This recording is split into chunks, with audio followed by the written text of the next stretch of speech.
Dans cette histoire, nous suivons la vie de John Smith, membre de la fière famille Smith. Malgré leur manque de notoriété ou d'histoire grandiose, les Smith travaillaient dur pour joindre les deux bouts, faisant tout, de casser des pierres à compter de l'argent.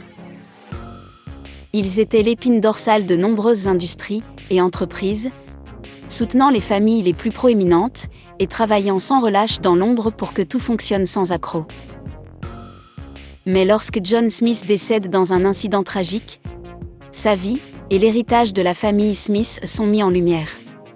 Rejoignez-nous pour explorer le sang, la sueur et les larmes qui ont défini la vie de John Smith et de la travailleuse famille Smith.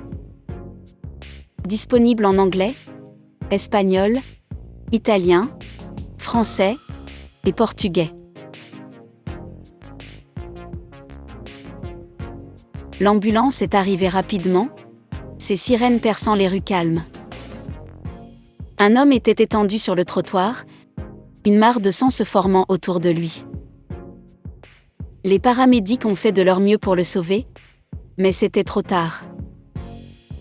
L'homme était déjà décédé.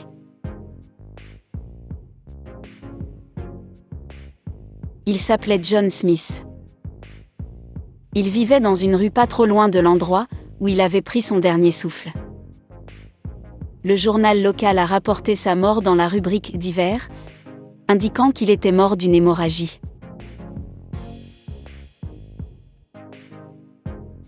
À ses funérailles, sa famille et ses amis se sont réunis pour rendre hommage. Ils étaient les Smith, pas une famille remarquable, en aucun cas, mais une famille travailleuse. Ils vivaient dans diverses villes et villages, mais ils considéraient principalement les rues comme leur foyer.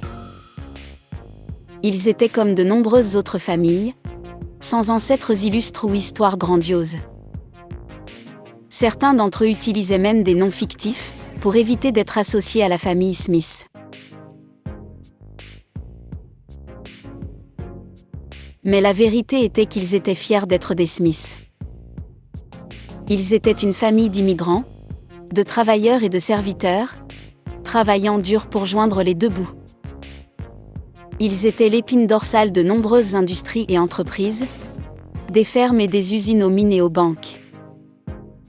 Ils faisaient tout, de la casse de pierre au comptage d'argent.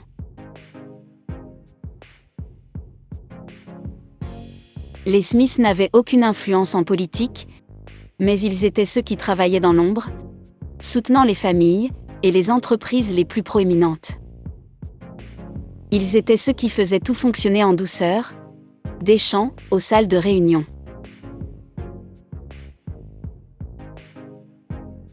Et John Smith, malgré sa vie peu remarquable, ne faisait pas l'exception. Son sang, comme tous les autres Smiths, était rouge. Rouge Smith.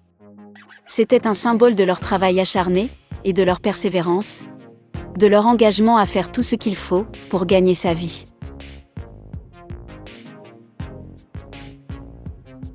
Alors qu'il abaissait le corps de John Smith dans la tombe, sa famille et ses amis se tenaient ensemble, fiers de faire partie de la famille Smith.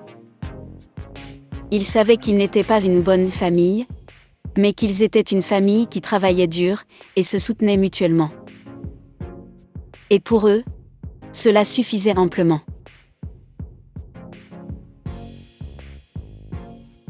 Et voilà qui conclut l'histoire de John Smith et de la fière famille Smith. Si vous souhaitez pratiquer vos compétences linguistiques et améliorer votre compréhension dans une langue étrangère, n'hésitez pas à découvrir cette histoire dans la langue de votre choix. Vous pouvez la trouver en anglais, espagnol, italien, français et portugais. N'oubliez pas que lire et écouter des histoires dans une langue étrangère est un excellent moyen de la maîtriser. Bonne chance dans l'acquisition de la langue de vos rêves.